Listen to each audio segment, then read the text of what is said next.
Myriam Mihindou est une artiste franco-gabonaise née à Libreville en 1964, 4 ans après l'indépendance du Gabon. Les interrogations qui traversent l'œuvre de Myriam Mihindou concernent l'identité, la mémoire, le langage, l'histoire, la spiritualité et l'écologie.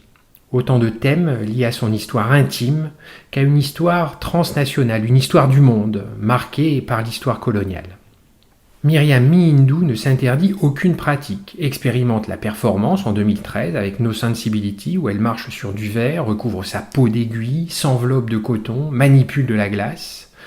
La photographie, comme en 2004, elle réalise Déchoucage, une série de photographies prises à Haïti. Le déchoucage est un terme haïtien qui renvoie au déterrement de la souche d'un arbre que l'on vient d'abattre. Et la sculpture aussi qui demeure le médium majeur de son œuvre. De ses nombreux voyages à travers le monde, de l'Égypte à la France métropolitaine, en passant par le Maroc, la Réunion, le Gabon, l'Ouganda ou les États-Unis, Myriam Mihindou garde un goût pour l'expérimentation, l'expérience des lieux. La sienne, comme celle des individus qui les habitent, et une sensibilité particulière à leur mémoire.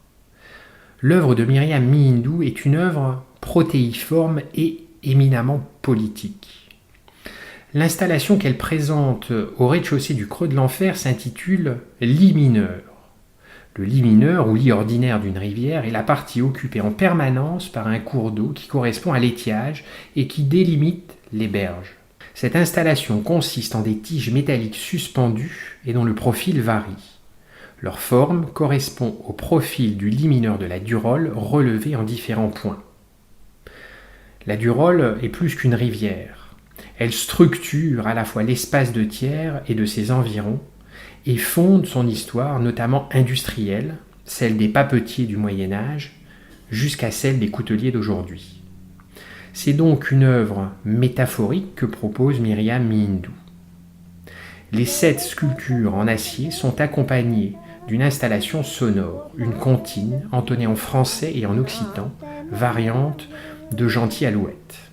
L'oiseau méthodiquement déplumé de la chanson populaire qu'on entend par intermittence et que Norman McLaren et René Jaudoin avaient illustré dans un court-métrage d'animation de 2 minutes en 1944, fait écho au sort des ouvriers privés de parole et symbolise leur souffrance et leur lutte.